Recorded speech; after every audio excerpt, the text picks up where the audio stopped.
Welcome to the Gruber Morning Show. This is the special Roadster portion of our EV podcast. I'm Pete Gruber. I'm Mark Schaffner. We've got an industrial sounding background. Yeah, we do. This is, again, artificial intelligence, and we are just fascinated that it is spelling things correctly. Not just a Tesla on the sides and in the back, but if you notice, Tesla Roadster in the front. I do. It's for those of you that don't live in a hot desert environment, I do think that font looks like what a vinyl sign would look like after about a year in the summer or a year in the Phoenix, Arizona heat. But nonetheless, it's legible, it's spelled right, it works. Some of the details on the Roadster, of course, are never going to be perfect. Well, at least, no, I can't say never. As it continues to improve, eventually it may amaze us. Yeah. But today's podcast theme is the Roadster going collectible. And what actually prompted this was a post on Facebook from a friend of mine, and we'll talk about that in a moment here. But one of the things I wanted to open with was the best service is no service. No need for service, basically. So one of the things that we do, we get Roadsters that come in from all over the United States and also Canada at times. We received actually 4 of them within the last few days. We don't usually have that many come in, but what we are very focused on is we take every Roadster that comes in and we resolve the problem at hand, of course. And oftentimes that's going to be life support, battery issues, getting it charging again, and getting the car functioning. Then after that, we analyze the entire car after repairs for deferred maintenance items. And then we make specific recommendations. You see, there's nothing like proactive maintenance to reduce and eliminate service needs. And the reason this becomes important, it was different when you lived 15 miles away from your service center. You just drive it back there and you have some additional service done. These cars that come to us, they come from all over the United States, oftentimes East Coast. Nobody wants to send their car twice to a shop like ours. So it's vital, we feel, that we identify all of the deferred maintenance items. We give the customer a list and some options, and hopefully they will resolve them rather than wait for them to fail in the future. Yeah, I really appreciate that we do that, and I think you're right on point. I've seen the auto shops that, you take it in for an oil change, and they come back and they want to get you for an oil change and a timing belt, and on and on and on and on the list. The one thing that those shops do that we don't, those shops tend to gouge their customers for all the add-on services. Well, one additional item while we're on that topic. Yes. They also have commission-paid service writers, which I think is a terrible mistake. Exactly. I agree with you 100% there. We try to keep our prices reasonable for our customers, and it's an easy conversation to have. The services sell themselves. If the shocks are bad, we're going to tell them we've got these Bilstein shocks. They're a better value and a better quality than even the OEM shocks. Go look it up. Go look up Bilstein. And Intrex. I'm sorry, Intrex. Bilstein was the originals that no longer exist. That's right. I'm sorry. It was in Intrex shocks. And we do that with so many different things. And we're going to people and saying, hey, we started having problems with switch packs. It looks like your switch pack might be closed. Would you like us to test it? We're starting to see symptoms. Most customers are going to really appreciate that. Well, and then there are the proactive type replacements, which would be in an ICE engine, things like bearings and piston rings. In an EV, you have predictable failures that are going to occur, like in a power electronics module. Right. Electrolytic capacitors, 8-year shelf life. Well, the cars are 16 years plus now. Granted, one didn't fail yet, but when it does, it's not going to be pretty. And then you have the engineering problems. You have the insulating material on the transistors, on the IGBTs that are, deteriorating, and when they finally fail, or when that insulating material gets thin enough and a transistor shorts the ground, you've got, again, some serious problems. So, Right. but it's the things that we look for, of course, are not just the predictable ones, but we take a look at your car and we carefully analyze. How many miles do you have on it? The suspension components are analyzed, and some things are optional. You can get a full suspension upgrade or not. It'll ride like a dump truck, but it still drives. Right. But then there are other things that are vital to resolve. Things like inside that power electronics module, because when something in there fails, now you don't have options because these boards are no longer in production. And then it takes a very specialized skill, like we have in our lab, to component level troubleshoot, and troubleshoot right down to that chip, that transistor, to that resistor, whatever it is that, or even rebuild the circuit boards and the etches on the circuit board, because these boards aren't in production and never will be again. Right. And, lest we fool ourselves into thinking, okay, let's get a wafer of the green silicone or fiberglass for the circuit board. Some of these circuit boards are multi-layer boards too. Yeah, they are. All right. So moving along here, one of the owners up in Canada actually asked something on the Facebook site. It's the Tesla Roadster Owners Group site. And he said, I recently upgraded the stereo system in my Roadster, which I couldn't be happier with. How important is it to collectors that I keep the original Alpine double din deck? And that started a whole podcast here. I answered this on the Facebook site, and I said, we get asked this question often because these cars are pointing toward collectible status. And as we expect, the values to eventually climb to 7 figures. And for those of you that are astonished by that prediction, take a look at the old Lamborghinis and the old Ferraris. Take a look at any of the vintage cars that have begun to become collectible. I remember a $4,000 Plymouth Hemi Cuda convertible when I was in high school that you could buy for $4,000. Mm-hmm. One sold in Paradise Valley here about 5 years ago for $3.5 million. We're talking, again, 7 figures. And it's because of rarity that there were only 11 of those built, by the way. The Roadster, we expect, is going to go to the same kind of collectible status. And of course, there are the concourse level restorations, which may even become more stringent regarding what to do with the cars and how to keep them as original as possible. Now, the concourse restorations we think are going to be the pedigreed roadsters, cars like the EPs, the engineering prototypes, the validation prototypes, the Signature 100 and Signature 250 cars in Europe, or very, very low VIN or very, very low mileage cars. We've got one in the shop now that's got 38 miles. Right. Original miles. We thought after the Chinese Roadsters, which were 120 or so miles each, we would never see low mileage cars like this again. Then we found this Arctic White Roadster at 38 miles. Yeah. But these are the cars that are going to be of value in the future. And then, of course, the celebrity cars.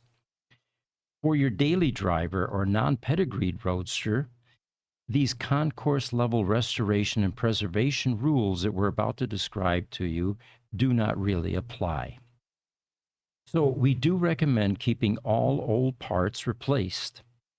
But like Thomas West pointed out, they may not be functional if they are then restored back into the vehicle. What he's saying there is you take your audio system out, 10, 15, 20 years later, you try to put it back in. Well, you've got dried electrolytic capacitors, you've got components that have aged, right. And however, it can be repaired.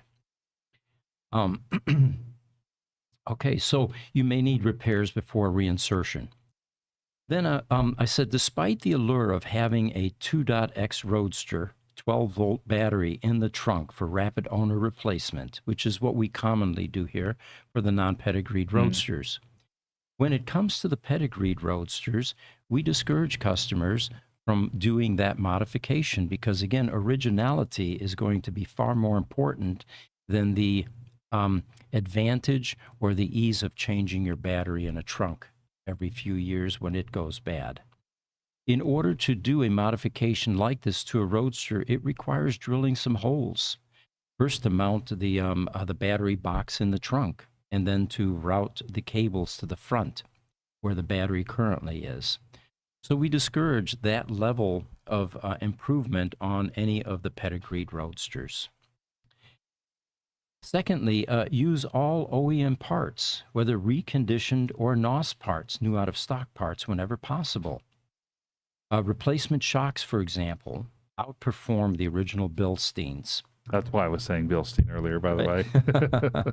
And rebuilding the originals, in this case, may be the best solution. So we take your Bilsteins, we send them off to our shock rebuilder, and at least you're maintaining the original brand in the car. Right. The replacement of interior or exterior trim pieces to carbon fiber. Everybody loves carbon fiber. It improves the look. You get a carbon fiber spoiler. It may even go faster. Not really, but it feels that way. It feels that way. So those types of modifications, we also discourage, or if you're going to do it, make sure you keep the original pieces so you can put it back to original. Best example there was a friend of mine bought a 6-pack Plymouth Roadrunner 1970. It came with a high-rise manifold and headers, and when he got ready to sell it, he ended up taking all that new stuff off and put it back to old stock. It decreased the performance, of course, but it increased the value of the car tremendously because originality was far more important than performance. Crazy. Yeah. Certain imperfections like panel gaps on early Model S's, carbon fiber weave showing through on our Founder's VIN number 3, for example, Roadster hood vane, should all be kept intact, not repaired, since these imperfections become part of the car's provenance, uniqueness, and history. Changing body color. Here's another good one. It's always tempting. You know, I would like to get a Insane Green Roadster. There's only one factory Insane Green in the United States, so I want to wrap mine with, Insane Green. But if you're going to do that, be prepared to take it off at some point if you're going to sell it as a collector car. It doesn't mean that you can't do it, just make sure. Changing body color with spraying, however, is a whole different story because you're not going to be able to put it back to original condition. I had a Ferrari rear quarter that got dimpled at a McDonald's one day, and I took it to my body shop out in Fountain Hills, and we talked about keeping the car as original as possible. He says, the hardest part for us is going to be to match the orange peel, the slight orange peel that's in the paint on the 1980s Ferraris, because their painting processes were not perfected. Our process is so much better, and of course the materials nowadays are better. We get a super glass smooth finish. We're going to have to try to replicate that slight orange peel in order to keep originality intact. Wow. So in other words, they had their nozzles didn't put out quite the fine mist, and the paint was a little bit the chemistry too. A little bit different chemistry in the paint. And yeah, the reducers, the thinners had all much improved, and of course the way that it dried. Crazy. Certain restoration items in your Roadster, like PEM rebuilds to replace worn components, capacitors, contactors, and resolving engineering issues. These are an acceptable deviation from these originality rules. It's akin to changing bearings, piston rings, timing belts, and valve regrinds in an exotic ice engine car. The same is true with things like brake shoes. People understand that those wear. Things like bushings, that the rubber becomes brittle and cracks. So the originality police that will eventually look at your car if you're going for a concourse restoration are going to look the other way when it comes to items like that. So The Tesla Roadster, which debuted in 2008, has a special place in automotive history as the vehicle that arguably ignited the electric car revolution. Unlike many cars that need to wait decades to achieve collectible status, the Roadster may just fast-track the status for several compelling reasons. One of them is historical significance. The Roadster was the first production automobile to use lithium-ion, multi-cell lithium-ion battery cells in the first production EV with a range of over 200 miles. Its role as a pioneer in electric vehicle technology gives it a foundational place in automotive history. 2, limited production. It turns out Tesla produced 2412 of the original Tesla Roadsters. This limited production run typically helps in building a car's collectible status due to the rarity factor. Your original Ferraris, production runs were anywhere from 200, 500, maybe 800 or so, I think, for the Testarossa. But again, they intentionally limit the production runs. It's kind of like the artist that issues posters of their artwork and then serializes them and keeps it to a certain limit to make sure that rarity is always involved. Sure. 3, performance. When introduced, the Roadster was a marvel in terms of performance. Capable of 0 to 60 in under 4 seconds. This performance benchmark set it apart from the other electric vehicles of its time, making it desirable among enthusiasts and collectors. People forget about that.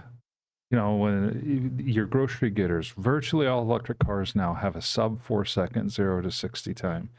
And they forget that when the Roadster debuted, the only electric car that was all electric was the Nissan Leaf with a 0 to 60 and eventually time. Yeah, 12 minutes, Yeah. 20 minutes. And other than that, you had the Toyota Prius hybrid, which wasn't even really electric. That was it. Yeah. So, you know, the AC Propulsion T0 was another monumental car in 1997 with a 0 to 60 around 4 seconds. Oh, sure. At the track in California, Laguna Seca, they were clicking off 4-second 0 to 60 times, embarrassing the Ferraris and Lamborghinis of the day and the McLarens. So, yeah, one more thing on that.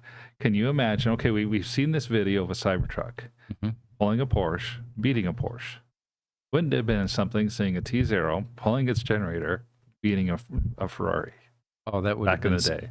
Yeah, that would have ignited the EV revolution much earlier, I think. I think it would have as well. Yeah. Got a bunch of questions here. Instagram, SebMyPix. Hey, guys, all the best from France. Thank you for joining us. That's Thank a long you. ways away. Yeah. YouTube, ZomTube says, hi, do you work for Tesla? We don't work for Tesla directly. However, we work on Tesla's products, Tesla vehicles, and we have a partnership with Tesla. We're a vendor. We consult with them, and we help them keep their first-generation cars on the road. Facebook, Robert North says, if you can afford a Roadster, then you can afford quality maintenance and upgrades, period. Yeah, very true. Instagram also, Alberto Cisneros 8928. Thank you, sir, for sharing your thoughts, your experience to all of us. Oh, you're more than welcome, yes. And TikTok, Van Goatwagon is with us. He says, how readily available are Roadster parts still? They're very rare, actually, but companies like us are recreating parts. We 3D print, for example.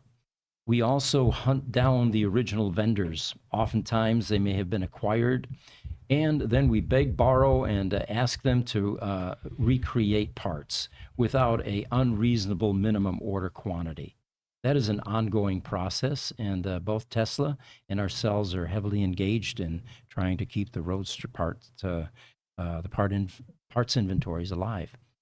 Tesla even has a buyback program for the Roadster, and what they do is part them out to fill, again, the inventory lists. One more question we have is TikTok. The name of it is My Name Goes Here. What's your opinion with Tesla and Michelin working on airless tires? Real, rumor, or bad idea? You know, I've been watching it and I'm fascinated by it, and it promises to outperform what we've come to regard as a standard. And remember, whenever we have these technologies that have been around 100 years, you constantly ask yourself, isn't there anything better available? Yeah. And finally, there may be. I'm fascinated by what I'm seeing. It's a very intriguing tire that Michelin has. And I think it has potential, especially with the heavier electric vehicles. Mm-hmm. You know, I think that the tire has historically been deemed as a little bit too stiff for your traditional car, and they just didn't. It hasn't taken off very well. Electric vehicles have some unique challenges because they're heavier, and an electric car will auto adjust, especially when they have the air suspension. As you're driving faster, the car will adjust itself to go lower. As it adjusts itself to go lower, it changes the camber of the tires so that instead of being straight on, they kind of tilt. Mm-hmm. And then you end up with wear on the inside edge of your tires. You know, when the EVs came out, the tire companies were somewhat confused in that they didn't realize with these 40,000-mile warranties that an EV tire was going to wear quite a bit more than a regular tire because you're wearing in both directions. Mm-hmm. With regen braking, you know, you've got wear. I remember my first Tesla Roadster rear tires lasted about 8,000 miles, and I wasn't prepared for that. Yeah. You know? Yeah, but that excellent point that not only is it that the car is heavier, it's that the car is the tires are being used, they're wearing as you slow down as much as they are as you speed up. So to stay with the theme of this podcast, we feel that Tesla Roadsters are going to continue to go collectible. And why are they going collectible within the first decade or two, whereas other collectible cars, it took many decades for them to go collectible? The fourth reason that we're going to list is Tesla's brand evolution. As Tesla continues to grow in prominence, its earlier models gain an aura of nostalgia and curiosity about the brand's origins. The Roadster, being the first commercial car produced by Tesla, benefits immensely from the brand's expanding legacy. Mm-hmm. 5. Technological milestone. The Roadster demonstrated that electric vehicles could offer real-world usability alongside exciting performance, challenging the dominance now of internal combustion engines. This technological breakthrough is a significant part of its appeal. Number 6, celebrity and pop culture connections. Well, it turns out Elon and team, in association with this groundbreaking technology, went to a number of celebrities and intrigued them with purchasing this car. And an appearance in the media can, of course, elevate a car's status. Let me tell you some of these celebrities that owned Tesla Roadsters. Marsha Williams, Robin Williams' wife. Dustin Hoffman, VIN 133. Olivia Newton-John, VIN 742. Dana Brunetti, movie producer, VIN 956. Michael Peter Balzari from the Red Hot Chili Peppers, VIN 71. George Clooney, VIN 8. George Foreman, 151. Matt Damon, VIN 40. Leonardo DiCaprio, VIN 34. The 311 bassist, Aaron Peanut Wills, VIN 311. He matched the... yes. In case you didn't catch that. All right. David Letterman, number 43. Arnold Schwarzenegger, VIN number 19. Martin Eberhard, VIN number 2. Elon Musk, VIN number 1. These guys have founders' VINs, by the way. Mm-hmm. Rob Schneider, VIN 1034. J.B. Strobel, CTO of Tesla for well over a decade, has VIN number 5 and VIN number 4. One of those is an EP and is an engineering prototype. And the last I spoke with him, he still had the original ESS pack in that car. Wow. J.B. Strobel also owns VIN 699. Bubba Watson, famous golfer, 1274. That was a car that I ended up buying years ago.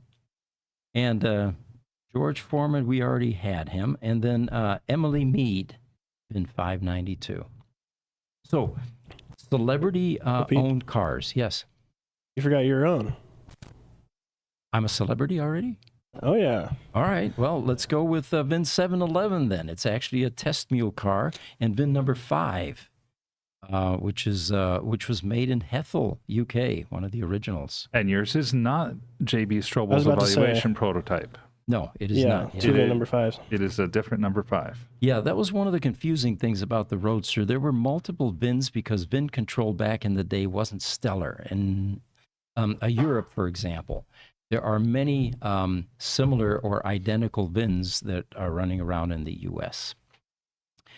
All right. The future developments.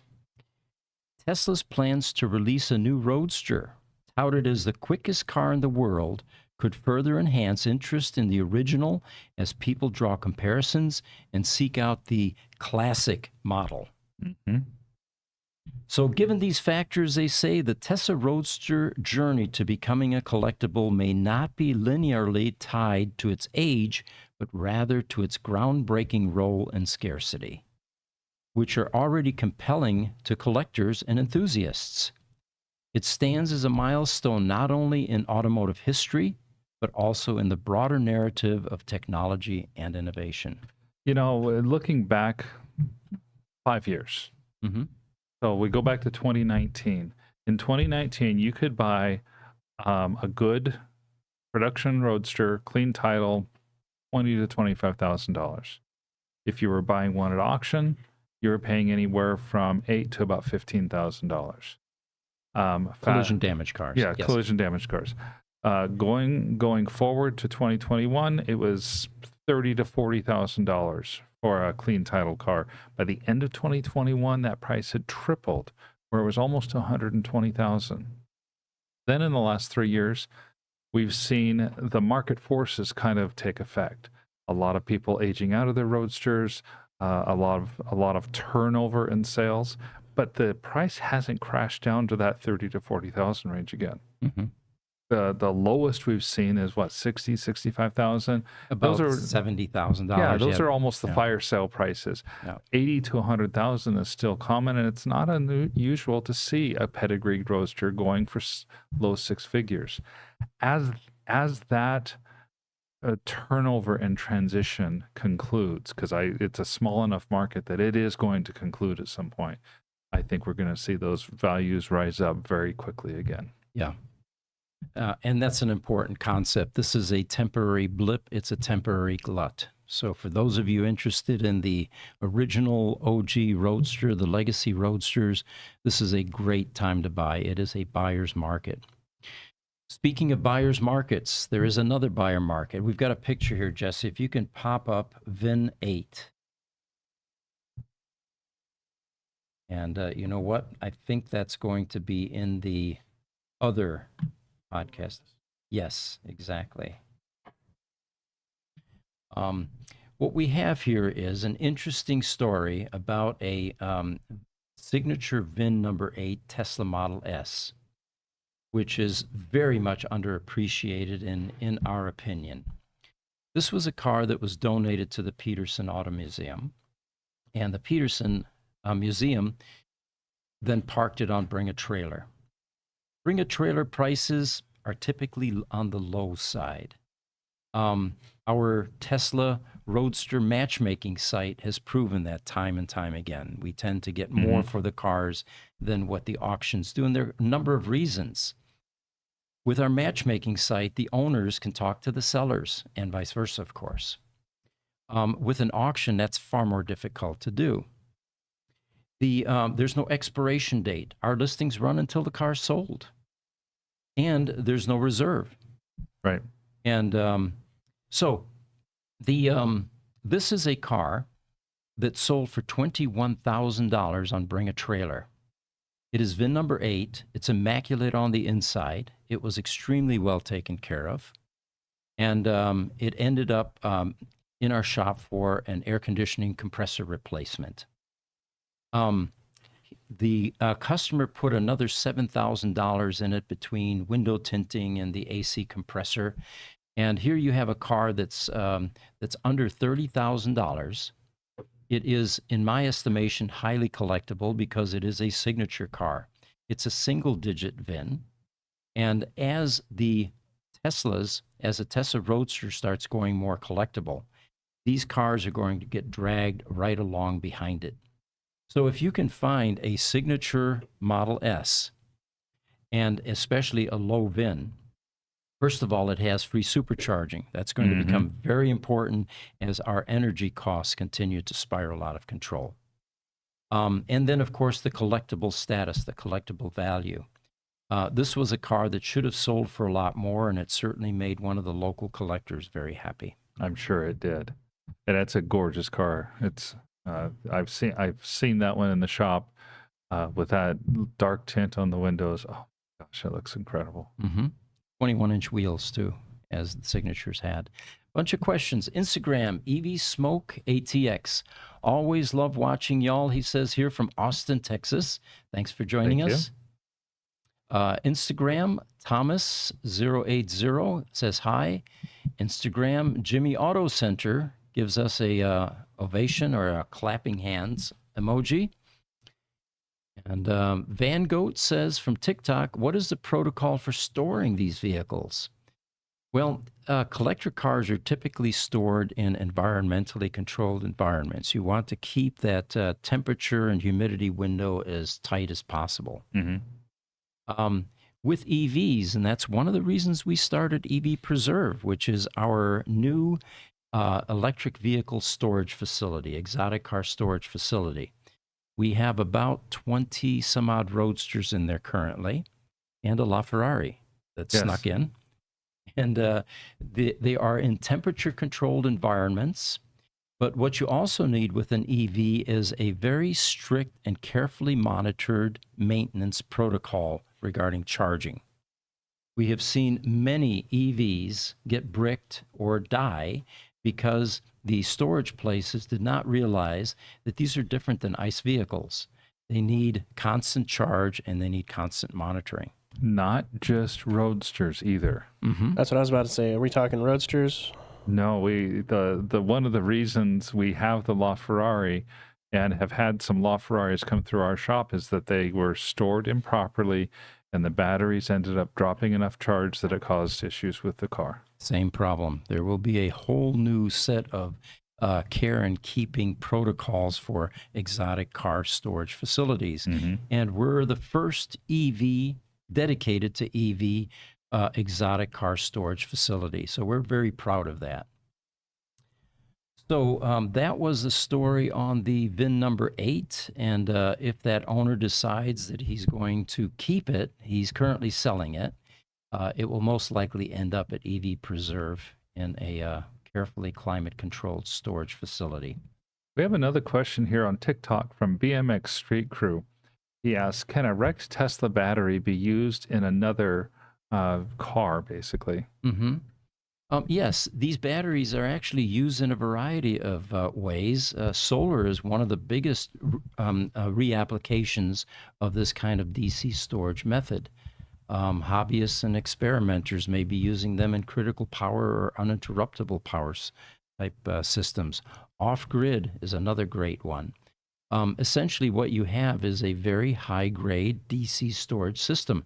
And what I mean by high-grade is we're in the critical power business. We repair UPSs nationwide, Gruber Power Services, and they're still using old lead-acid batteries, AGM, absorbent glass mat batteries, compared to the much more energy-dense lithium-ion, lithium-iron, or the pouch batteries.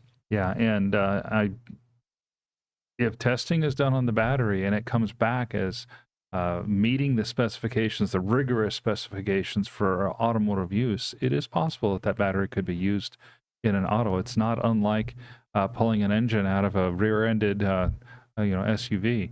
Well, that engine didn't get damaged. It was the back end of the SUV that got damaged. And so, yes, they can be potentially used in cars.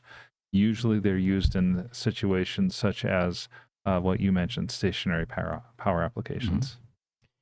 Robert North is asking on Facebook, what is the VIN number of the Roadster in space? I think it's 587. It's I just looked it up. It's 686. 686, okay. And if you're interested in what VINs exist and where they are, on our website, Gruber Motors, we have a Roadster registry, which people voluntarily register their cars on. And the original intent for creating this registry was to let owners and, more importantly, Tesla know how many Roadsters are still out there in play that are going to be looking for service. But on that matchmaking site, or I'm sorry, on that registry site, there's a little button in the upper right-hand corner. You'll be able to dial in a VIN or a description, and you'll get to see, for example, if you're looking for lightning green Roadsters, how many are left. It will show you where they are and how many are left. All right, we've got another batch of pictures here, Jesse. The first one is called Dutch-1. And one of the administrators on the Tesla Roadster Owners Group site, David Pilo, been there many years, apparently was part of a Roadster a caravan in the Netherlands. He lives in Leiden, Netherlands, actually from UK originally, but we're going to show you a bunch of Roadsters in the Netherlands that made a trip through the countryside. We got 1, 2, 3, 4, 5, 6, 7, 8, 9 of them. Okay. One of those is David's, and it's probably the radiant red right in the front there. So it's Roadster owners doing what they typically do, which is having fun with their cars. They took there's some additional pictures, Jesse, and if you want to route through those, we can see some of the other shots. Great photography, by the way, whoever did this. And it looks like they took a ferry across to somewhere, perhaps an island. And I wonder if there was room enough for all of the Roadsters on that ferry. It looks like there may have been. It looks like maybe so. Yeah. That's very cool to say you were at the Roadster Austria. in Austria at the Tesla takeover.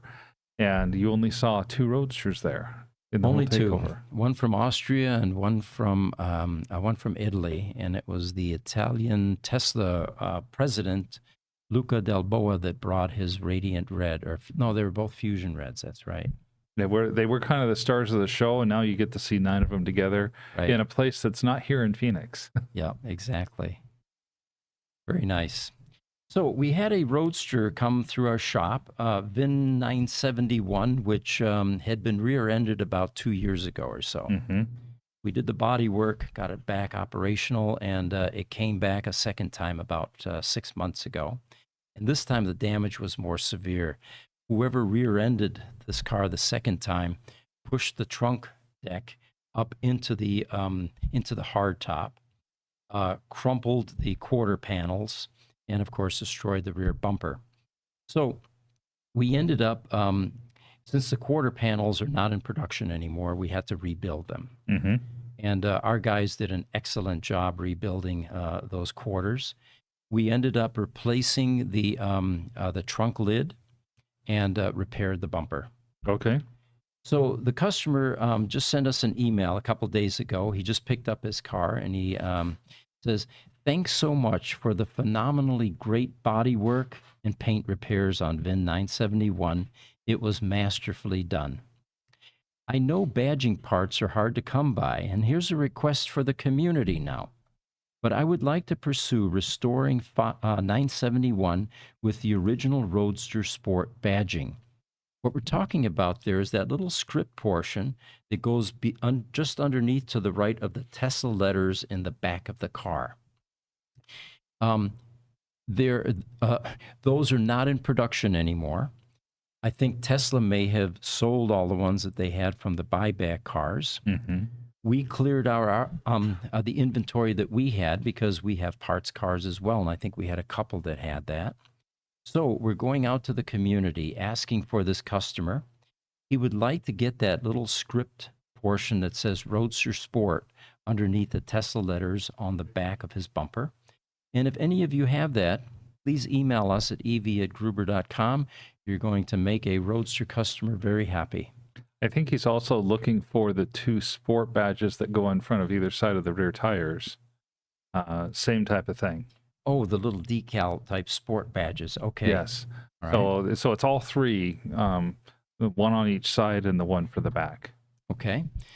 So we're putting the word out there. If you can help, that would be much appreciated. It looks like TikTok user with a bunch of numbers says, do the signature versions hold any additional value? Oh, very much so. The Signature Series Teslas were limited production. 100 for U.S. Roadsters, 250 for Euro Roadsters, and 2,000 for the U.S. Or for the Model S's. Period. Actually, yeah. So it is a limited production car, which, of course, in the world of collectability, means rarity. You're right. We got another picture to pop up here, Jesse. It is number 3, picture number 3. And this is an unusual Tesla Roadster. You're going to perhaps not recognize the green, or maybe if you've been in the community for a while, you will. This is VIN number 99. And VIN number 99 is a unique color. It almost looks like a lightning green, but it's not. It's a cross between lightning green and British racing green. Okay. So this is an unusual car, and it turns out that in the world of green roadsters, we thought there were only 4. We forgot about 99. There are actually 5 green colors, factory colors I'm talking about now. There's the Insane Green, which only 1 was sprayed in the United States. There are 6 of them, I think, in Europe that were done Insane Green. And the Insane Green here in the U.S. is VIN number 100. Then there's Lightning Green, which is a color that came out in only 2011, and only 33 were painted in that color. It's as bright as this, maybe a little bit brighter, but not as bright as the Insane Green. Then you have the British Racing Green, BRG, which is a darker hunter-type green. Then you have a Signature Green, which we just sent VIN number 18 home. Very special color in that it's got blue and green in it. And then, of course, you have this VIN 99 green, which makes a total of 5 green colors for this one particular color in the Tesla Roadster world. So the backstory on this car is when Mark Tarpenning and Martin Eberhard were still part of Tesla, it came time to get a sales and service center leased. And they chose Santa Monica for the first sales and service center. Both Mark and Martin went out to talk to the leasing or to the building owner in Santa Monica on the 405, by the way, and Santa Monica Boulevard. And they were trying to lease some space from him. He owned the commercial property there. And after looking at their financials, he said, you know, guys, sorry.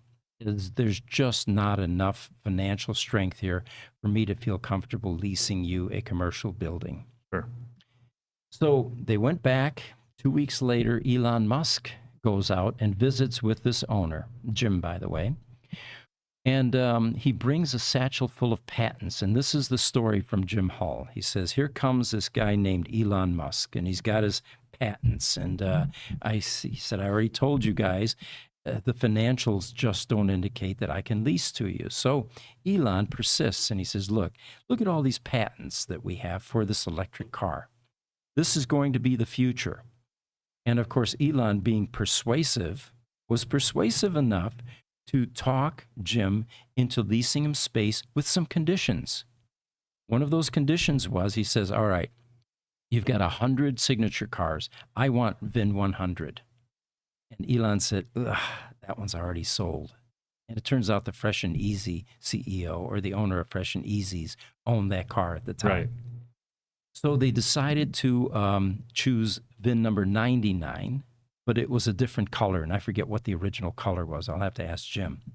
And Jim says, you know what? The other condition is I have a Bugatti in France, a 1931 Bugatti that I race, and I love green. And if you ever met Jim, you'd see that that's the case because he's usually got a green jacket on. It's his favorite color. So he says, you're going to have to paint this Roadster the same color as my 1931 Bugatti, and then I'll lease to you in Santa Monica. Now, do we have a picture of that Bugatti? We do. Picture is VIN 99-Bugatti, Jesse.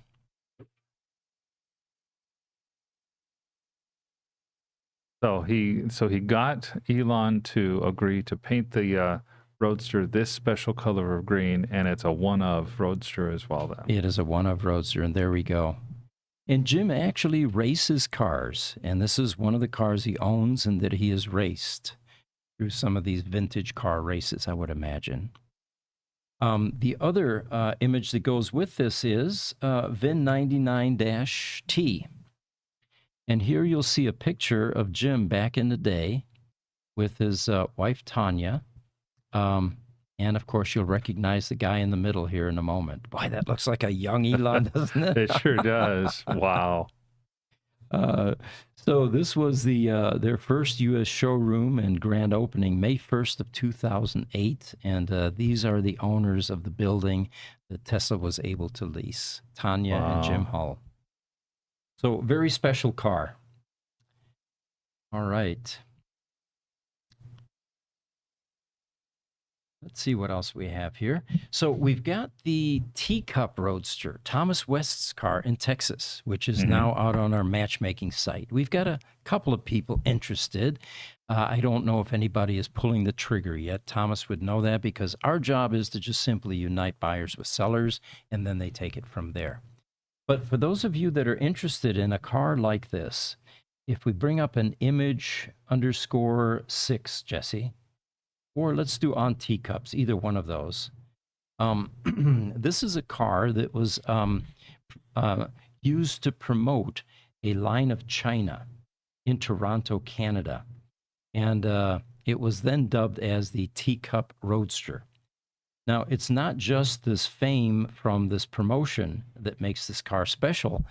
It's a validation prototype. And validation prototypes really weren't supposed to be sold. Some escaped.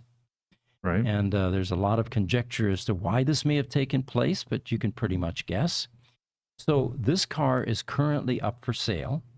It is a true original validation prototype.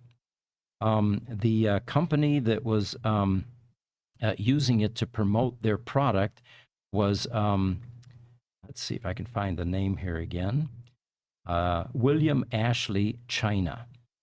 And what they're attempting to prove here outside this store in Toronto, Canada, in a mall, that you can put a 2,700-pound Roadster on 4 teacups and have those teacups survive.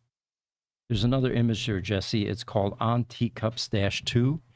And you can see they're not fooling around. These are actually China teacups with one of them having or showing a tire sitting on top of it. So that's amazing. Yeah, it is, isn't it? You know, what I'm curious about is there must have been a logistics challenge here. How do you lift a 2,700-pound car inside a mall onto a table like this with China? You know, it wasn't outside. It was inside the mall. Outside, it's obvious. You get a crane right, with a long boom. Well, there must have been some serious rigging involved in this. And Thomas, if you're watching, if you have more details, please feel free to chime in and give us some more backstory on this Teacup Roadster. But at this point, if you're interested, it's on the Gruber Motors website under Roadsters for Sale. I think it's one of the first or second cars on that list. The asking is $275,000. And for those of you that may be choking, well, that's not an unreasonable price for a special collectible Roadster. 2 years ago, before the glut, one of our Roadsters on the Roadster matchmaking site sold for $295,000. Right. It was VIN number 13 with 894 miles on the odometer. It was before all the other low-mileage Roadsters started to come along, like the 38-mile Roadster that we currently have in storage. So his price is not out of line. Okay, another one that's for sale. And this image, Jesse, is VIN number 278-1. We try to promote the Roadsters that have most recently come up for sale within the last week between podcasts. And this is another one. This is a 2008. It's an Obsidian Black Tesla Roadster. It has just had a number of different items upgraded and improved. And it is at the Gruber Motor Company storage facility currently. So anyone interested in coming to see a bunch of Roadsters for sale, again, we recommend fly into Deer Valley Air Park, and you'll be able to see over half a dozen Roadsters. The owners oftentimes let the potential buyers drive them, so you get to experience them. You get to talk to professionals that know everything about the Roadsters, since we repair them, take them apart, and reverse engineer them. This is one of those Roadsters. Now, there's an interesting backstory, and I won't bore you with all the details here. You can go to the Roadster matchmaking site and see a lot of that information, but it does have the complete Gruber Motor Company PEM rebuild and upgrades. It has the performance shock package replacement and a complete suspension overhaul and replacement, and then annual preventive maintenance, thermal management, component upgrade and replacement, which includes the fans and the pumps. Okay. See if there's anything else here. I think we're about set. We're set. Okay. All right. Well, as always, we appreciate this community coming together and joining us on these podcasts. Oftentimes, the majority of views on these podcasts come after they're aired. Not everybody has time during the middle of the day to watch these. So feel free to look for this on our YouTube channel. And again, thank you for joining us and being part of this.